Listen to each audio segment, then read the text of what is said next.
Alright, by the way, this is Mentor Mike. I'm one of the top mentor of Global Miranda Minor Group under Coach Miranda Minor Supervision. So, itong ginagawa ko ay trading clinic which is nangyayari every Monday to Friday, 8 p.m. to 9 p.m. So, gabi-gabi po to. Libre po to na discussion.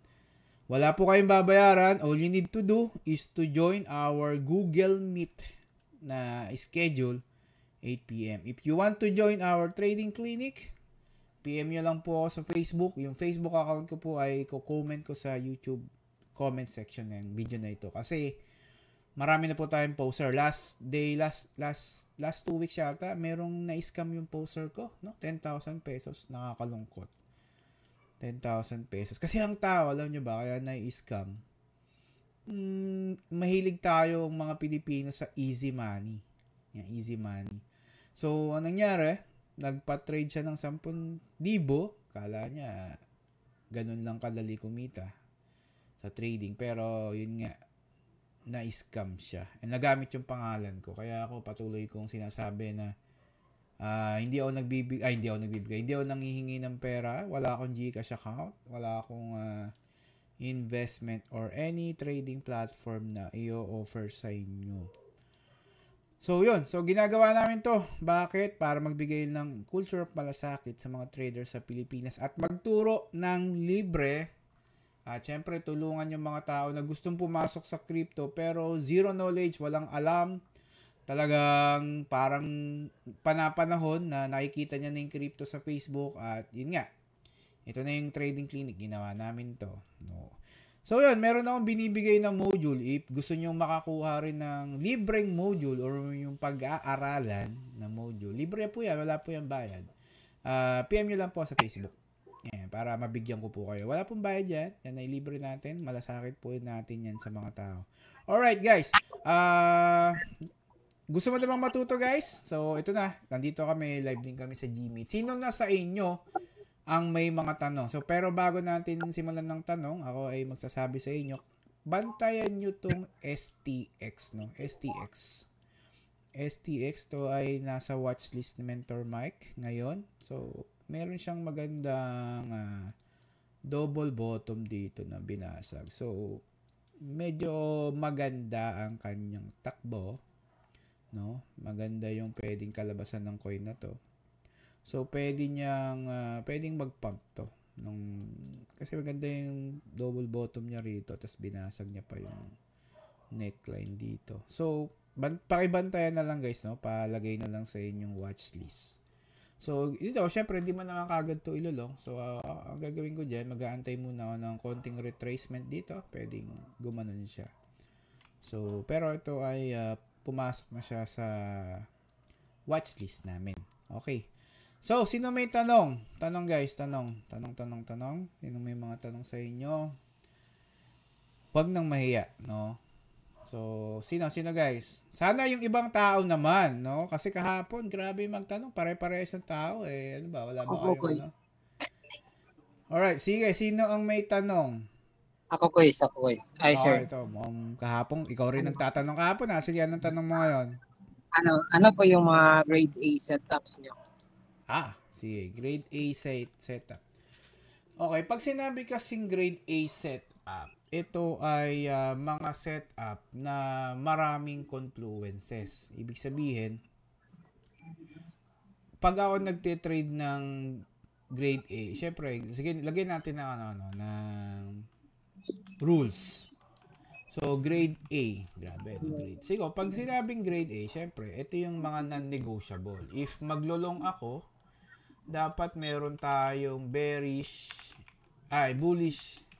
divergence, no? Or sa system namin ay tawag namin dito ay right hand. Pangalawa, syempre if you are going to long, kailangan meron siyang nasa support siya. Kailangan, sino ba yung maingay na yun?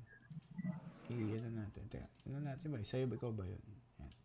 Okay, din ka muna, maya natin. Pagka ilulong natin, dapat nasa major support siya.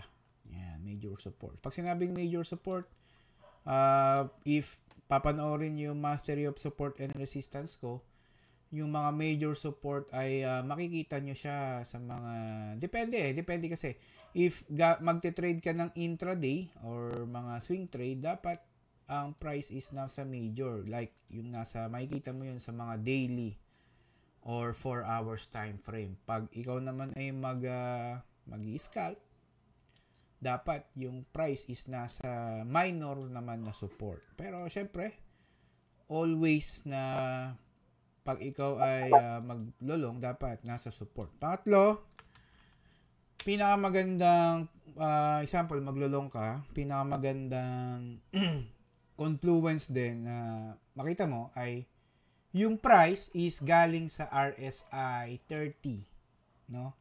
RSI 30 settings, no? Pag sinabing settings, yung settings nung RSI plus 30 level. Ano ba ibig sabihin nun? So, open tayo RSI, and ito, yung mga ganito. If you are going to trade long sa market, dapat yung RSI niya at least mas maganda na dumampi, parang bastos yung dumapo doon sa RSI 30. Yan. Kasi bakit natin kailangan padapuin doon, Mentor Mike? Ang RSI kasi, ang sinasabi niyan sa atin, oversold and overbought. So, kapag ang price at ang RSI ay nasa RSI 30 na, ibig sabihin po nito, ang price is oversold na. In Tagalog, sa mga bago na hindi pa alam talaga yung RSI, kapag sinabing oversold, yung price, marami nang nagbenta. In Tagalog, wala nang stock, wala nang nagbebenta ulit kasi nandun na siya sa boundary. Kumbaga, yung mga nagsesell, naibenta na nila lahat ng kanilang dapat ibenta sa buhay na price nung na laman nung wallet nila. Kaya nag-oversold. So, kailangan nyo rin bantayan yan. So, yun yung mas maganda. And, syempre, pag sinabing nakita mo siya sa RSI, yun yung magandang opportunity na mag-long. Kaya kung mapansin nyo, nung dumadapo yung price sa RSI 30, dito, yan, di ba? Nakita nyo, umaakit yung price. Umaakit siya. So, minsan, pag nakikita mo na wala dun sa RSI 30, naglolong ka, like this, wala siya sa RSI 30, may chances na bumababa yung price. Di ba? That's why you need to kasama sa yung rule na kapag ikaw ay bibili or magte-trade ng long, dapat siya ay galing sa RSI 30. O hindi naman kasi hindi naman natin laging bababantayan yung market. So, dalawang option. Either nasa RSI 30 na siya or galing na siya ng RSI 30. Kasi hindi naman lahat ng oras. Katulad ko, ito, di ba STX? Hindi naman natin naabutan yung RSI 30 niya. Di ba? Kasi layo na eh. Pero, nakita natin na nanggaling siya ng RSI 30. So, meaning, talagang pwedeng umakyat siya. Kasi nga, galing siya sa RSI 30. Kumbaga, kung i-rate mo siya ng 1 to 100, kapag ang price nasa RSI 30 na, yung value yung laman ng bodega mo is 0. 0 na. And habang umaakit ang RSI, dumadagdag yan. Kunyari, ito, meron level yan. Itong gitna na to, yung itong mga tuldok-tuldok na yan, yung mga dash-dash na yan, ito ay RSI 50 level. Ibig sabihin, 50% na yung bumili pag nandiyan na. Ang oversold naman niya, ay overbought, is RSI 70. So, yun ang kailangan. So, ano pa ang kailangan nating ilagay dyan? Siyempre, dapat, pag bibili tayo, siyempre, yung MACD, dapat bullish cross. Yan. Pag sinabing bullish cross, yung MACD, at least naka-crossover yung color blue dun sa orange na line. Yun yung mas magandang bumili ka. Yeah. Pero again guys, itong sinasabi ko ay kung mapapansin mo, picture perfect ito. Ano kasi ito sinasabi ni Mentor Mike parang handpick na to eh. Nandito na kasi sila kitang-kita mo na sila. Iba pa rin kasi kapag ikaw yung hindi mo siya nakikita. Tapos na kasi to eh. Tapos na to. Iba pa rin yung pakiramdam na nakita mo siya ng sakto dun sa RSI 30 tapos tinrade mo, iba pa rin yung feelings nun. Kasi itong pinapakita ko sa inyo guys, ano na to finished product na to Kumbaga, andyan na sila kaya na yun, sasabi na natin. Pero, again, kung gusto mong makuha ng magandang confluences na grade A, yan, dapat nasusunod to. So, yan, lastly, dapat, ang pinakamahalaga na hindi dapat mawala ay merong at least patterns yan. Reversal, either reversal or continuation, dapat meron pattern. Kasi ang pattern is the gasolina. Gasolina to Gasolina to ng price. Pag may pattern, maraming tao ang nakakaalam ng coin na ganun pattern. Pwedeng ganito. Ito yung grade A. Ngayon, kung sakaling ito yung 5, hindi ko sinasabing kumpletuhin nyo to. Pero ang sinasabi ko, kung gusto mo talaga ng grade A, ayan, ito yung pinakamagandang i-consider mo pag ikaw ay maglulong. This is exact opposite naman kapag ikaw ay mag-short. Siyempre, kailangan pag mag-short ka, mayroong bearish divergence or left hand. Siyempre, dapat nasa resistance ka naman. Siyempre, dapat nasa RSI, hindi 30, 70. Siyempre, hindi naman MACD. Pagka mag-short ka, hindi MACD bullish. Dapat bearish cross. And siyempre, pattern. Exact opposite lang yan, guys. So, ito ay hindi mo to magagawa kapag hindi ka marunong maghanap ng support and resistance. That's why, bago mo to gawin, itong confluences na to, kailangan matutunan mo munang mag-SNR. Kasi ang SNR, ano yan king yan Kumbaga siya yung hari ng trading, di ba? SNR. Siya yung kailangan mong munang inuuna bago ang lahat. Kasi once na nakapagbuo ka na ng SNR, gaya nito, di ba? Meron siya ditong resistance. Yan. Makikita mo, kung alam mo na may resistance dyan, syempre hindi ka muna bibili dyan. So, aantayin mo yung price na bumaba muna. Kasi mayayari ka dyan. May resistance paano kung ganito kasi mangyayari yan. Paano kung hindi ko nilagay itong yellow na resistance? Yan. So, ibig sabihin, kapag hindi ko nilagay yung yellow na resistance, yung mata mo, anong nakikita mo? Sige nga. Pagka hindi natin nilagyan ng mga resistances yan, ano ang pwedeng makita ng mata mo? Bullish, coach. Bullish? Yes. Siyempre, ang makikita ng mata mo, walang harang sa pangarap mo. Di ba? Walang harang. Pag naglong ka dito, talagang dire-diretso yan. Kumbaga, woohoo! Yun ang talaga naisip mo. To the moon. That's why you need to establish muna yung support and resistance. Parang ang support and resistance, ito yung magiging killjoy Killjoy yan. Killjoy yan. Kasi maraming trader na hindi nila nilalagyan yan. Kaya ang ginagawa nila talagang kumbaga, walang balakid Walang balakid sa kanilang trade. Talagang pag nag-TP ang mga yan. Ako, sinasabi ko to kasi ganito ako dati. Sinasabi ko yan na pwedeng nangyari yan talaga. Nangyari talaga yan. So, dahil di ka naglagay ng resistance, ang gagawin mo yan, doon na. Pinakadulo ng walang hanggang tipan na. Di ba? So, pangit na. Pangit na yung ganun. So, lalo na pagka kinumpute mo pa to. Pag kinumpute mo sa mo, di ba? So, dapat, maglalagay ka ng KJ. Killjoy ka muna dyan. Yan, meron na dyan killjoy. Siyempre, alangan namang ilong mo. Merong matibay na resistance yan. Di ba? Matibay na resistance to, guys, no? So, kahit anong gawin yung pakikipaglaban dyan, hindi mo, kasi ang trader mataas ang ego, no? Minsan, pinipilit natin sa utak natin na babasagin yan. Hindi ganoon ng trading, guys. Na ikaw ang nasusunod. Lalahanin mo, nag-iisang tao ka lang at maraming trader ang nagtitrade. Hindi mo pwedeng pairalin yung pagiging mataas ang ego mo, nasusundin mo agad yung TA mo without establishing the support and resistance.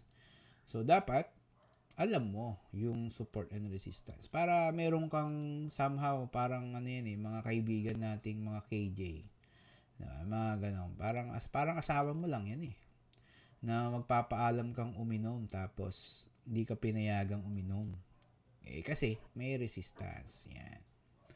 So, yun. So, syempre, hintayin mo na bumaba muna. Hintayin mo na magkalabitin niya muna tong resistance. Then, hintayin mo bumaba na konti. Kasi malaki pa naman yung apex. Then, tsaka mapasukin. So, yun. Ito yung grade A setup. Again, grade A setup to, pero mayroon pa rin tamang entry dito, guys, ha. Kasi dito sa system namin, mayroon kaming tinatawag na confirmation candle, which is kino-confirm namin to using the candles. Kino-confirm namin to. So, pag alam mo na umanap nito, ang next mo na dun yung confirmation candle. Alright. Sige. Next natin. Next yung tanong. Mentor Mike, pwedeng pahabol po dyan sa same topic po? Good evening po. Yes po. Sir, kailangan po bang magsabay-sabay yan? Or pwedeng mauna si RSI or pwedeng mauna si MACD, tas yung mga, yung mga grade dito? Ang nauna kasi dito, support. Papa. Ganito yan, guys. Ilagay natin dito. That's why you need to establish yung SNR mo na. Example, support. Nahanap mo na yung support. Kunyari, ito yung support. Then, yung price ay bumababa na. Pag bumaba na, ayan, paano masasabi na itong support na nilagay ko ay valid support? Kapag yung price bumaba na dyan, dapat yung price ay oversold na sa RSI. Ganun ako mag-identify ng support. Kung goods na support yun. Kasi hindi naman yan mag-oversold ko pag hindi yan legit na support eh. So, una, support, RSI, ang susunod dito, MACD. Hindi, ang susunod dyan yung pattern pala. Gagawa na yung, pagka legit na support na yan, gagawa na yan ng mga pattern yan. Then, yung MACD, yun yung huling mangyayari si MACD. Kasi si MACD, momentum kasi siya. Ang ginagawa ni MACD, kapag nag-bullish cross na siya, ibig sabihin, kino-confirm niya na lahat ng confluences na meron. Kino-confirm niya na. Pattern, support, RSI, confirm na. Yun na yun. So, that's why, in short, parang ayusin natin to. SNR muna. Tapos, RSI. Ito, hindi naman to in order, pero ito yung nakikita kong pwedeng nangyari. RSI, pattern, then MACD. Yan. So, vice versa. Pag umakyat na yung price, hanapan mo naman ng resistance ulit. Resistance.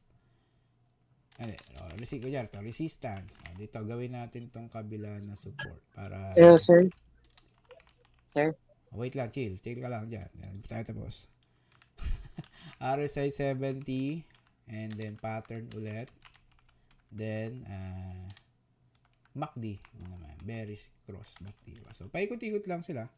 So, that's why you need to find SNR muna bago ka tumira ng tres. Okay, ano yung tanong mo?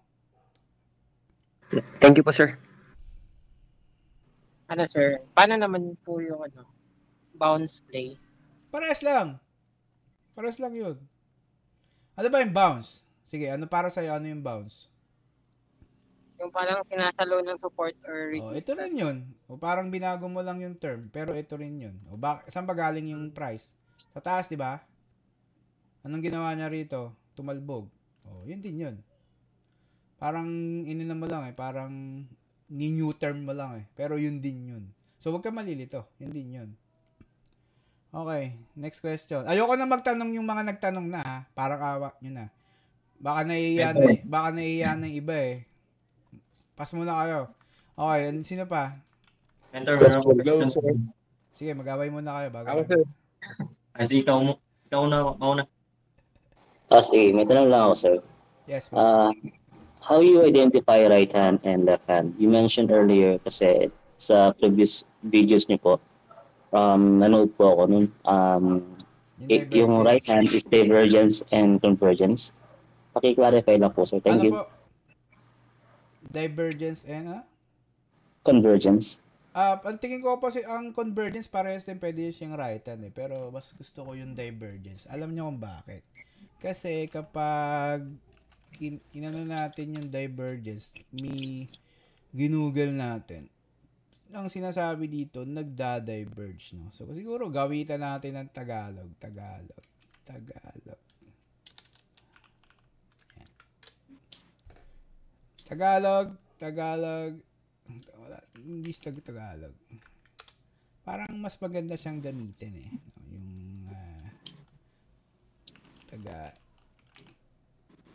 Yung ba't ganun? Teka lang.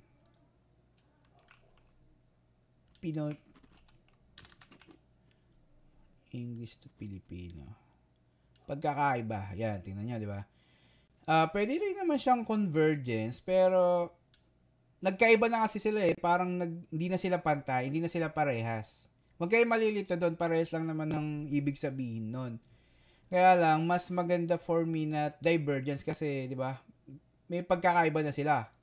Kasi di ba, ang right hand, yung price bumababa. Tapos yung oscillator tumataas. May pagkakaiba na sila. Tama, kuya? Sa left hand din, umakit yung price, yung oscillator bumababa. O may pagkakaiba na sila. So, divergence na talaga. So, Okay. bullish, dilagyan ko lang ng bullish and bearish. Kasi pag yun ay parehas, hindi siya divergence kasi parehas siya. Diba? Kaya ginamit ko yung Pero para para matahimik yung iyong isip, search na rin natin yung convergence. No? Convergence, wala. So, ang ibig sabihin lang nito, internet provider lang yan. Di ba? Wala. Wala, di ba? Wala.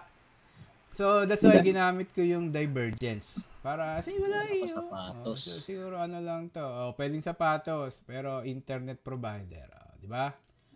Para to avoid confusion, divergence na yung ginamit ko. Pero para mas maganda, napanood mo na rin siguro yung video. Converge. Diba? Pwede. Talino mo. Pwede nga na. Talino nyo pag puro kalokohan, no? Pero, ayan. Ma-apply din natin yun sa trading. So, that's why ginamit ko yung divergence. Pero, yung ibang trader, convergence ang ginagamit dyan. I-research nyo, may makikita rin kayo mga convergence. Pero, divergence, kasi may pagkakaiba sila. Diba? So, yun. Panoorin mo na lang ulit yung video. No? Okay. Thank Coach, you. ano daw po? Salubong. Yung convergence. Salubong. Ba't di siya sinasabi dito? Nai-google, salubong. Salubong. Tayo natin. Salubong ng dalawang ilog. Salubong. Welcome eh. Lolo, welcome ang sabi. Pasalubong ata. Pasalubong. Left hand, right hand na lang para mabilis. Hindi, mas okay na tayo sa Ngayon, kaya ko ginamit yung bearish divergence para makakater pa tayo ng ibang trader. Kasi pag nilagay ko right hand kasi guys, syempre makakarinig lang nun yung mga di ba? Mga CMM. Kaso yung YouTube natin broad siya eh. Larger na space ang kailangan nating marating. Hindi naman magse-search ang tao ng right hand, left hand, di ba? Pero pag nasa community na namin kayo, yun na yung tawag. Pero syempre, for the sake na ma-research din tayo ng ibang tao, yun na nilagay ko. Bearish divergence. Para at least, nare-research din nila tayo. Right? Alright, okay, alina na. Question. Ayoko na makita yung ibang nagtanong Gusto ko ibang ibang tao naman. Parang awat. Sino may tanong? Ay, sir. Sige, si Allen muna. Sige lang, chill muna kayo. Allen. Coach, yung sa volume, may settings ka ba na ginagamit o doon o default lang? Default lang, kuya. Palitan mo lang siya na na MA50.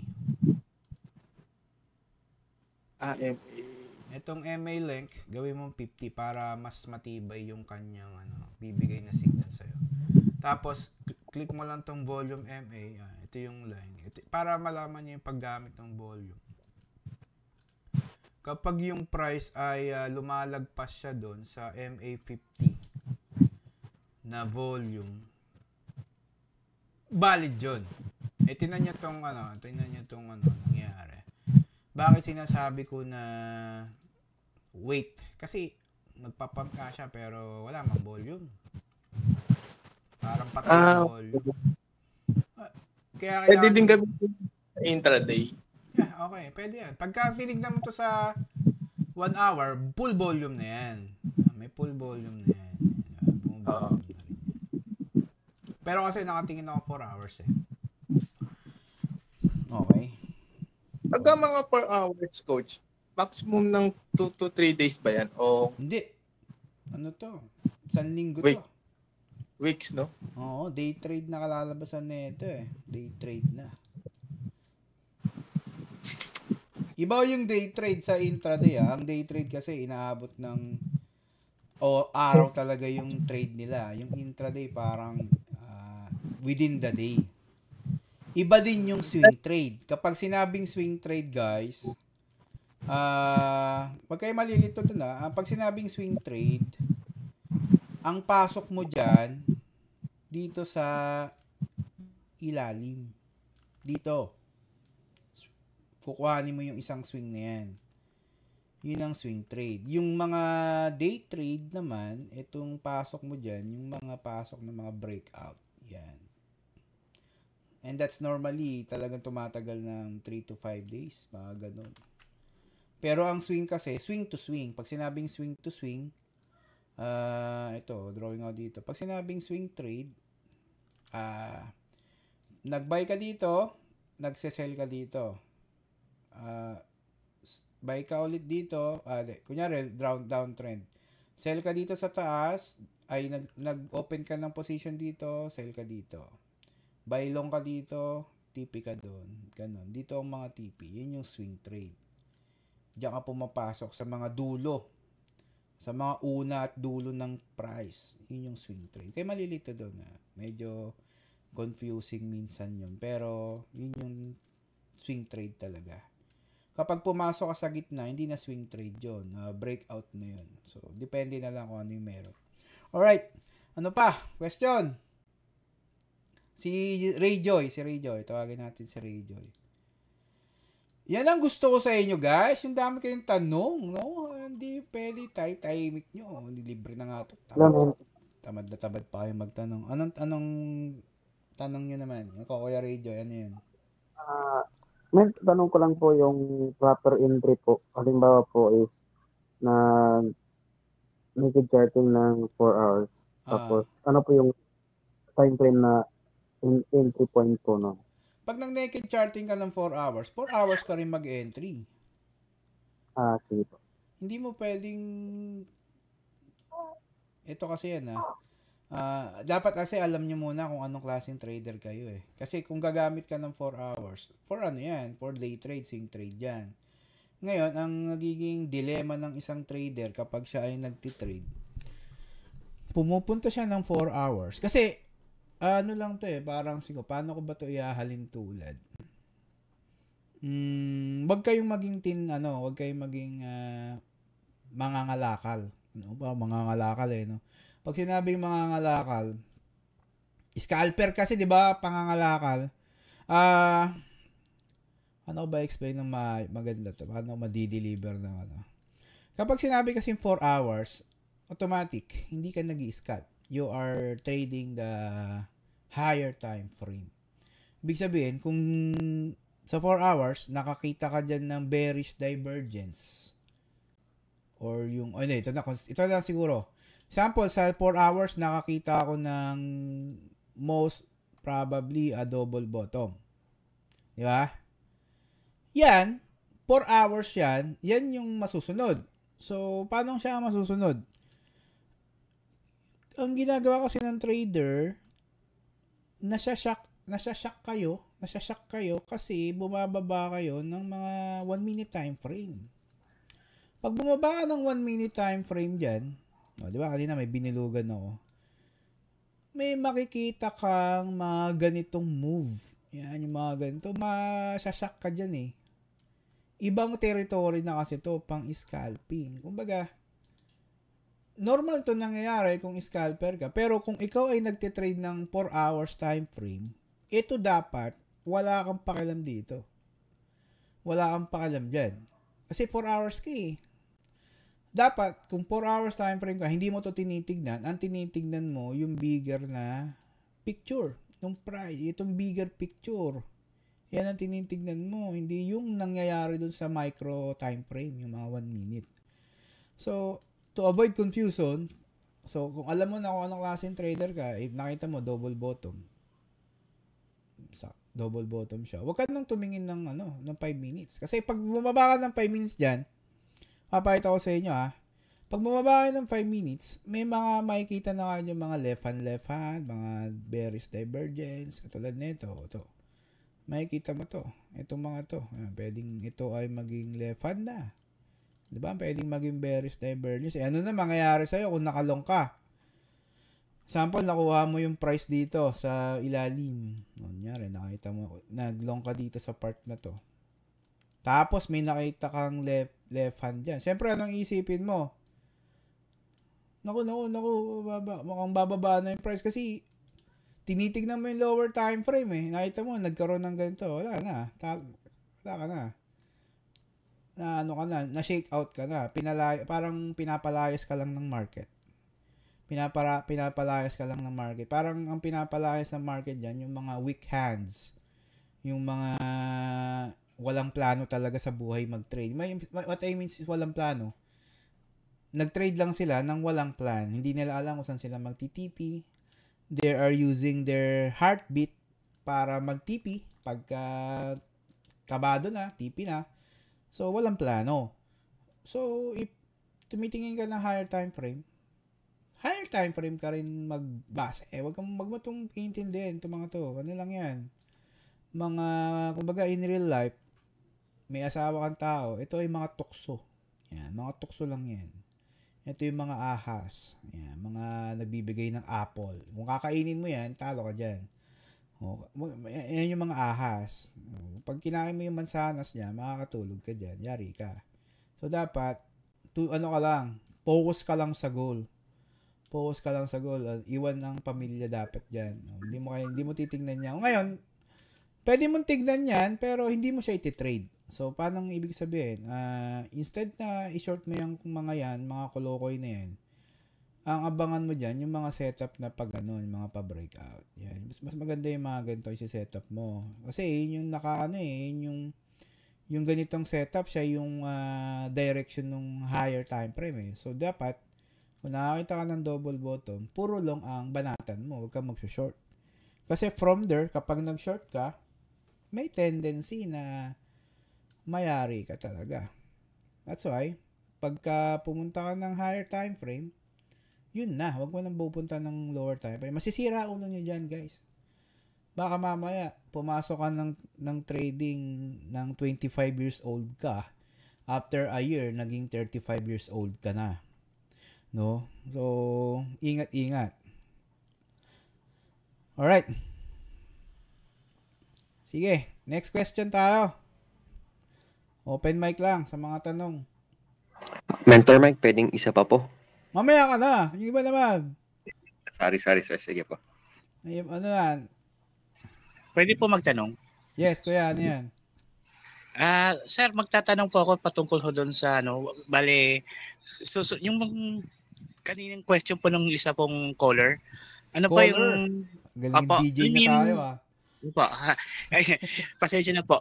Yung tungkol po sa pwede ho bang halimbawa ang analysis nasa H4 tapos ang trend entry ng time frame ninyo halimbawa 15 minutes, pwede ho ba 'yon? Pwede 'yan, kuya, pwede po 'yan. Siguro ganito gawin natin. Bigyan ko kayo na siguro mas padaliin natin yung analysis. Tawagin natin tong ACE. Hindi to ACE hardware. Tawagin nating ACE, no? Bibigyan ko kayo ng sample. ACE, A stands for analysis. Yan. C is for pwedeng continuation, yan. Or continuation ng trend, depende. And letter E is execution. Yan. So, ACE. So, paano ba yan? So, syempre, gagawin natin. So, yung analysis, 4 hours. Yung continuation or 1 hour. And then yung execution 15 minutes. Ibig sabihin 4 hours a-analyze mo yung market. O kunyari ito. 4 hours niya. Pag sinabing analysis, babasahin mo yung market structure. So, kung napanood nyo yung market structure, ito, pwede na itong maging high. So, dapat, kung alam mo na high na siya, wala pa siyang binubong magandang market structure. Analysis mo lang is based dito sa higher time frame, 4 hours. Market structure, high na siya. Ngayon, titingnan naman natin yung 1 hour or yung high ba na ito ay magko-continue ba? So, bababa ka ng 1 hour. Then, i-check mo sa 1 hour kung yung price ay kakonti-continue ba. Pag sinabing kakonti-continue, syempre, katulad ng sabi ko kanina, dapat kapag mayroon ka nakikitang resistance sa kabila, dapat yung price ay overbought na. So, ibig sabihin, i-continue ba ng price ang pagiging high or hindi na? So, open natin yung RSI. Kung ako titignan ko to, dahil nga may resistance dito, ang ina-expect ko dito, overbought siya. O, yun. Ano nakita nyo, di ba? Overbought. Tama? So, ibig sabihin, hindi magko-continue yung analysis ng 4 hours kasi nga, yung 1 hour is overbought. That's why, mag-execute ako ng trade. So, anong trade? So, bababa ako 15 minutes. Ang gagawin ko sa 15 minutes, since sabi nung 4 hours, may high na siya, sabi ng 1 hour, hindi na siya magko-continue, maghahanap ako sa 15 minutes ng dun na. Yung mga bearish divergence. Yan, dun na maghahanap. O, gagawin ko ng apex yan. O, i-apply ko lang to. Diba? Ang ginawa ko lang is yung tinuro ko dun sa support and resistance. So, mastery of support and resistance, trend line, apex. Yun yung gagawin ko ngayon, ha. Resistance yan. Trend line. O, di ba? Resistance, trend line, apex. O, lagay natin ng apex para malinaw sa mata nyo. O, ito yung apex niya. Di ba? Next, mastery of bullish divergence. So, doon na tayo maghahanap ng mga left hand. Di ba? O, yan. Meron na ba left hand? Meron na. May nabubuo na siyang mga left hand. Di ba? Yan. Di ba? Meron na dito. Pantay na. So, pwede na. Pwede nang bumaba. Ang tanong, ang next nating topic, market structure. So, ibig sabihin, kailangan mong tingnan yung market structure. Based dito, itong price ay higher high, higher low, higher high, higher low. So, most probably, ito ay hindi pa bababa dyan. Ito ay aakit pa. Kasi nga, higher low eh. So, yun ang inaasahan ko. Aakit pa to. Kailangan yung puntahan muna to bago siya bumaba dyan. So, yun ang gagawin ko. So, nakita nyo kung paano ko sinet up yung coin. Nakita nyo? So, ganun siya. So, gamit kayo ng ACE. No? ACE Water Spa. Right? So, diba? Kung ano lang yung ginawa ko dito, guys, yun lang yung ginawa ko dito. Yun lang yung tinuturo ko sa inyo. Ganun lang siya kasimple. Ka-basic. Basic sa akin, pero sa inyo, pag kayo ay baka gagawin nyo na to, baka mahirapan na kayo. Pero syempre, ano yan, consistent na pag-aaral lang yan. So, yun yung gawin nyo. O, di ba? Itong 5 na to, nagwo-work na siya dun. Di ba? Ano lang ginamit natin? ACE. Di ba? Analysis, continuation, and execution. O, yun yun. Nandiyan na siya. Di ba? Ano pa? Okay na ba yan, kuya? Sir, okay lang po, sir. Okay lang po. Sige, mag-away muna kayo.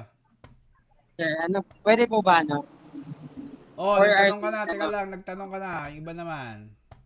Comment, hindi pa ako nakapagtanong. Sige, tanong ka. Yung sa natin, sa SM3 natin, saka sa iba pa, ba't yung volume natin ginagamit doon 30? Hindi, walang nakitang M30 doon. Yun, ang nakita ko doon ay... Si Aaron pa nga at saka si Ether baka RSI yun, Kuis. Hindi kami gumagamit ng volume 30. Sa volume, sa volume. Hindi ko alam, Kuis, kasi ang alam ko lang talaga yun ang ginagamit nila sa kahit si yata, kahit si Mentor Dan, ganun din eh. Hindi. 30 yung Ang alam ko talaga, 50. MA50 talaga. Siguro na hindi lang nila napindot ng maayos, pero Sige, thank you, man. 50 Thank you, talaga. man. Okay. Okay, sige, next question. Kuya Marco. Follow up lang ako doon sa, 'di ba sabi mo pagka sa 1 hour hindi tumuloy yung gusto ng ng 4 hours. Paano ngayon yun magfa-follow sa 4 hours na maging bullish na yung 1 hour din. Ito, parang ganito, di ba? Paano masasabing magbubulish yung 1 hour? Siyempre, dapat yung 1 hour, di ba, ang 4 hours natin, di ba ito pakita ko sa'yo high siya, tama? Ito high, analysis natin 4 hours nasa high, so ibig sabihin, akyat. 1 hour, kukontinue nyo ba? Dahil nga may resistance doon, nauuntog na siya doon. So, paano natin malalaman na i-continue yan? Siyempre, pagbaba mo ng 1 hour dyan, dapat hindi ka papasok sa high din. Ang papasukan mo, yung mga higher low. Katulad nito, kung pumasok ka dito sa high, sunog ka dyan. Kasi higher high higher high, higher low, higher high. So, ang kailangan mong gawin, antayin mo siyang mag-higher low. Kapag nakakita mo ng higher low, doon ka pumasok.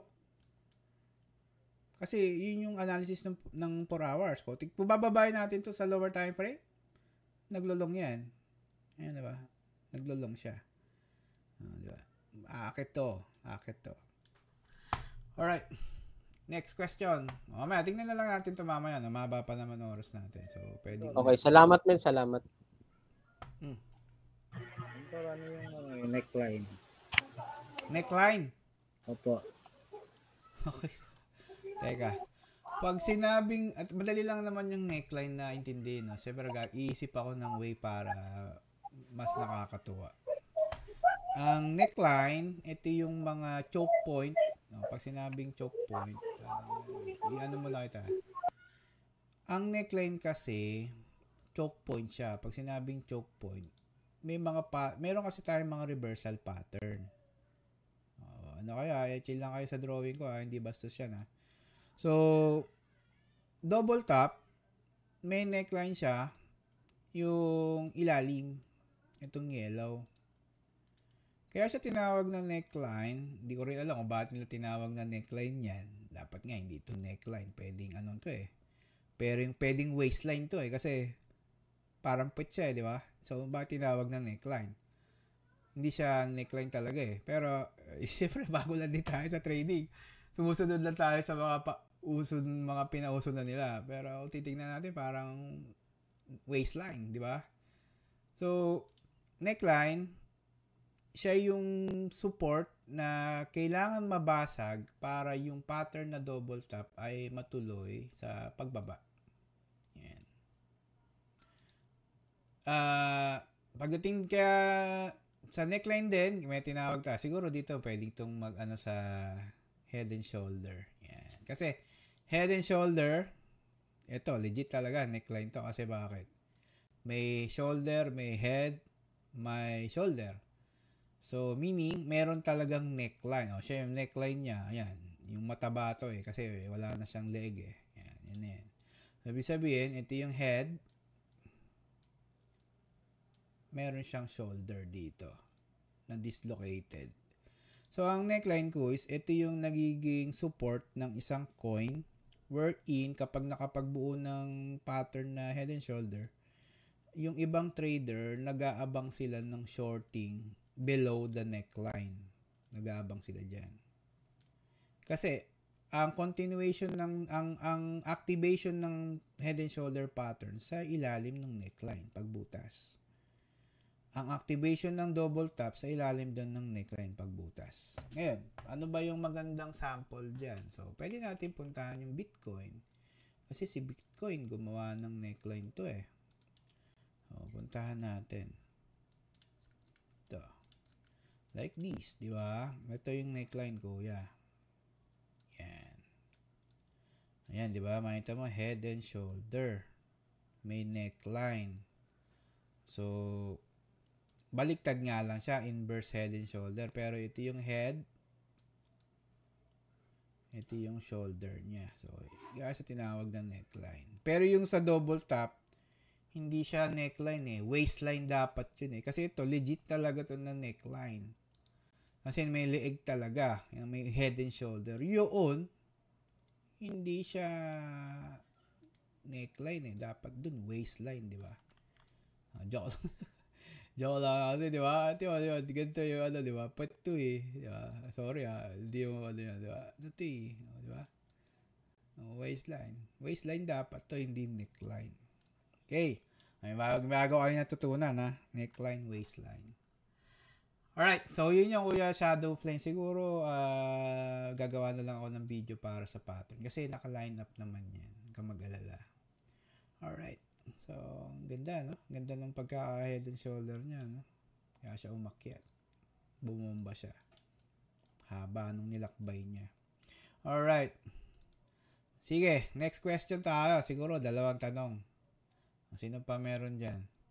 2 tanong. Man, pwede magtanong. Oh, yes. Sure, why not? Sa ano po, sa swing trade po kanina, nasabi mo doon na per swing yung pag-identify kung para sa entry. Hindi na po ginagamitan ng TRBO or TLSBD? Hindi na.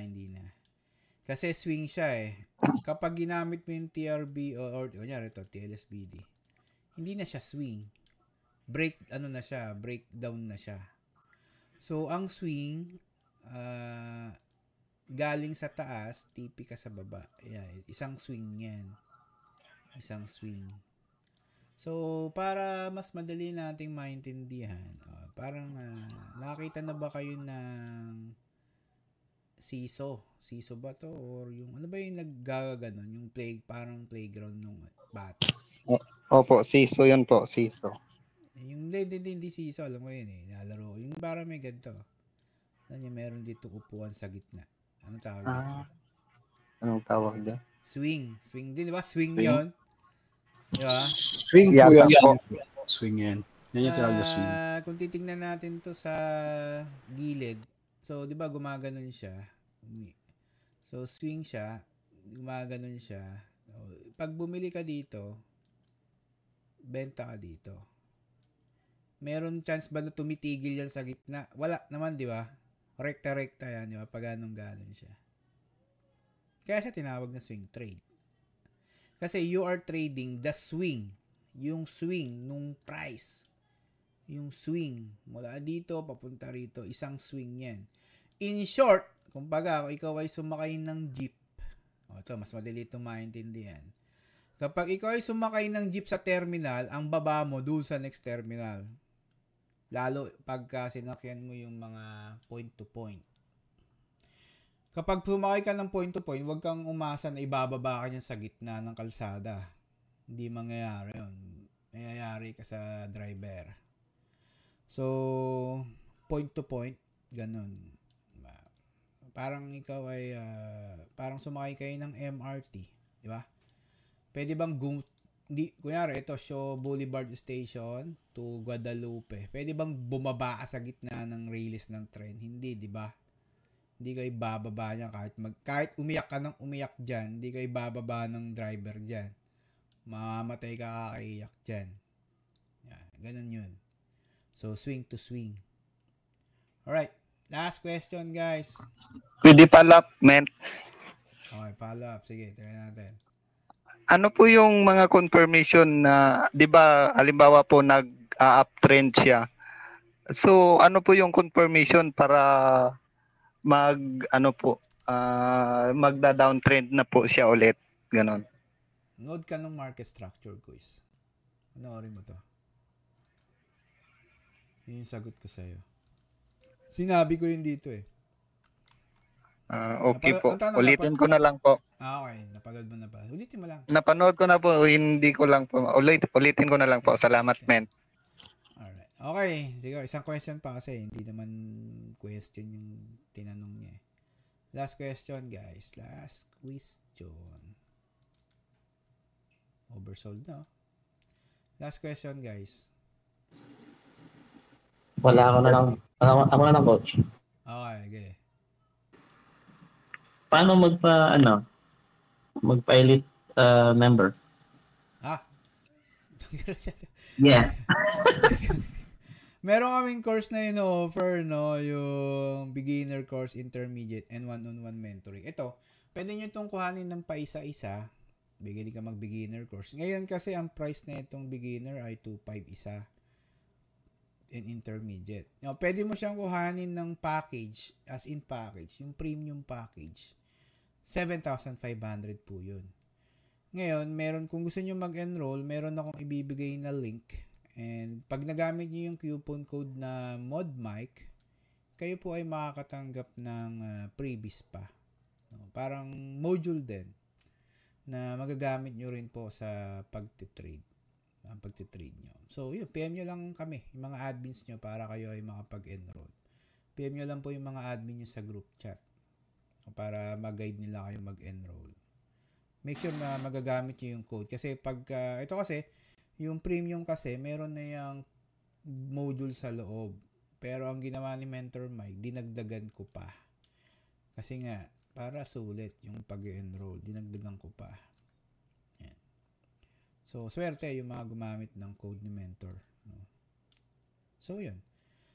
Last question, di naman tanong yun eh. Okay, sige. Pwede pong si Kuya Richard. Yeah, Richard. Ka lang bumanta. Hindi ka. Asensya na po ulit. Okay, Richard. Bali po yung patungkol ulit ho tayo, babalik ko tayo dun sa sa swing, sa mga swing. Kung halimbawa po kung ranging ang market, ang plotting ba ho kailangan sabihin natin high and low, di ba po, yung sa taas at saka sa baba.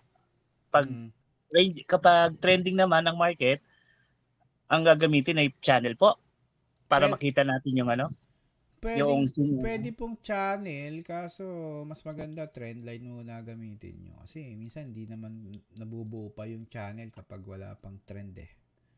So, channel muna. Ay, trend muna. Trend muna. Sa baba po. Pwedeng, kunyari ito, di ba, umakyat. So, sa ibaba, sa ilalim muna. Sa ilalim ka muna manap. Yan, sa ilalim. Pwedeng may channel nga ito eh. Ito yung mga, ganito kasi yung channel. Yan. Gamit tayo ng tunay na channel. Ito. Pag ginanto niya, yan, magiging pantay siya. Yan yung channel. Pwedeng may channel sila dyan. Nire-respeto. Yan yung, pag sinabing channel, yan, swing to swing yan. Ganun, pag ganun siya. Yan yung channel. Pero I rarely use channel kasi ang ginagawa ko talaga trend line talaga. Yan, trend line. Okay po. So, ibig sabihin, kung itong price na to ay uptrend, ito, pag nag-short to dito, walang ibang magiging take profit yan, kundi itong trend line. Ganun siya. Okay? Swing to swing eh. Pagka ito naman ay nag-bounce, ang ibang ang take profit niyan, yung trend line dito ulit. Yan, ganun. Ganun ulit yan. Swing to swing. Yan yung swing niya. Yung channel, ang sinasabi lang naman ng channel, pwede mo pa siyang ilong as long as yung price is nasa loob pa ng channel or nasa loob pa ng support. Pero the moment na bumaba na yan, hindi ka na pwedeng mag-long. Ano na yan? Another trend naman na yan. Yun ay downtrend naman na trend. Alright? So, yun. Sige. Tapos na natin, no? Grabe. Guys, to be honest, happy ako ngayong araw. No? Dami nyo nagtanong. Nakikita ko na kayo ay talagang nag-aaral. As a mentor, isa yan sa kinakasaya ko na may mga tao akong naipupush talagang mag-aral. No? Di ba? Hindi naman lahat magiging interactive eh. Pero nakakahawa na kasi yan eh. Kapag meron kang nakita nagtatanong dyan, mahahawa ka na eh. Di ba? Agree kayo doon? So, ibig sabihin, Yes, itong circle nyo na ito, mapapansin nyo, minsan kinakapa mo yung yung nangyayari, kung magtatanong ba ako or hindi. Pero the moment na ikaw ay nakapagtanong na, yung pakiramdam, parang gusto mo na umulit. Di ba? Pero gusto mo na umulit. Yun yung ginagawa natin, yung tinitrain natin sa inyo na pinupush talaga namin na mag-aral yung mga tao. Pagpasensyahan nyo na lang kasi hindi ko siya ganoon ma-elaborate sa inyo agad. Pero as long as may deliver ko siya in a very layman term na mas maiintindihan nyo as a plain na student na walang talagang alam, gagawin ko. No, kaya gumagamit tayo ng ibang mnemonics na mga neckline, waistline, etc. Kasi nga, mas madali natin maintindihan kapag ginamitan natin ng real life experience. So, yun. So, bago natin kayo pakawalan, so, invite namin din kayo sa aming, trading buddies. No? Ang trading buddies namin, ito ay ginagawa namin gabi-gabi rin. Pero wala na sila rito. Sila ay marurunong na at sila ay naandoon sa aming Discord server. So, kapag sinabing trading buddies, sila ay may mga charting din gabi-gabi. Ayan, kung makapansin nyo, dito sa right side, left side natin, andito yung mga trading buddies natin na nagpupuyat din gabi-gabi. Andyan. Hindi naman nagpupuyat, pero nag-aaral yan. Dami niyan, di ba? Yan, dami. Yan, di ba? Meron diyang nag-chart talaga. At yan ay tuloy-tuloy. Yan, dami, di ba? Meron kaming executive group. Yan, executive group, director group, specialist group, associate group, apprentice group, apprentice na naman. Gusto nyo Dota? Meron din kaming Dota. Naglalaro kami ng Dota. May pang-5. Mentor, pwedeng pa-send po ng invite ng Discord. Okay. Sige. Sa mga gusto mag-join sa Trading Buddies, PM nyo lang po yung mga admin nyo sa group chat. Then, sila na po yung magsasend sa inyo ng invite. Pwede kayong join dito, guys, sa Discord namin. Ito, lilinawin ko lang, guys. Thank you po, mentor. Pwede kayong makasali sa Discord namin, pero hindi po kayo makakasali rito sa charting. As much kung hindi pa kayo trading buddies, no? So hindi niyo rin to makikita kahit na ma-join kayo diyan, hindi niyo kayo makikita kasi may mga roles po 'yan. So, baka isipin niyo pag nag-join na kayo dito, makikita niyo na to, ha, hindi po ganoon. So this is exclusive po sa mga trading buddies. That's why pinupush namin din kayong mag-join sa trading buddies para after ng trading clinic namin, proceed na kayo doon sa charting nila sa gabi-gabi. So, non-stop learning siya, guys. Hello, sir. Yes po. Pagkatapos nun po ba nitong trading clinic is trading body na? Pwedeng trading body ka. Meron kaming trading body na andito pa rin. Kasi bago kasi ikaw ay bago, ito kasi yan, tema to, guys, ha. Ito yung kagandahan dun sa ginawa ni Mentor Mike. Bago kayo makasali rito sa charting ng mga to, kayo ay itetest namin. So, anong gagawin namin sa'yo? Pag-chartin namin kayo, ikaw mismo. So, ibig sabihin, kailangan, pag ang tawag namin doon, revalida. Tinuturuan namin kayo kung paano mag-charting. Kapag hindi ka nakakapasa doon, hindi ka pa makakapasok. So, meaning, itong mga to guys, itong mga nakikita nyo na tao dito, lahat po ito ay dumaan sa kamay namin. Sila ay lahat marunong mag-chart. At hindi sila tahimik na tao. Hindi sila tahimik na nilalang. Itong mga tao na to, maiingay na to. Basta sumali sila dyan, maiingay na yan. Kaya kayo, kung kayo ay mga introvert, gagawin namin kayong ambivert dito or extrovert. So, yun ang mangyayari sa inyo. Okay, ito mga yan, maiingay niyan. So, yun yung, hindi lang siya trading tinuturo namin, yan ang tinuturo din namin yung personal development ng isang trader. No? Kasi hindi naman laging trading lang, meron din tayong social life. So, yan, tinuturo din namin yun doon sa Alright? So yun, with that said, maraming salamat, no, sa kung gusto nyo upload pa to sa YouTube? Yes po. Pag gusto nyo mag-join sa Trading Clinic, guys, YouTube guys, yan, comment lang kayo. And lalagay ko yung link ng aking Facebook account sa video na ito. Yun, see you again bukas. Bye-bye.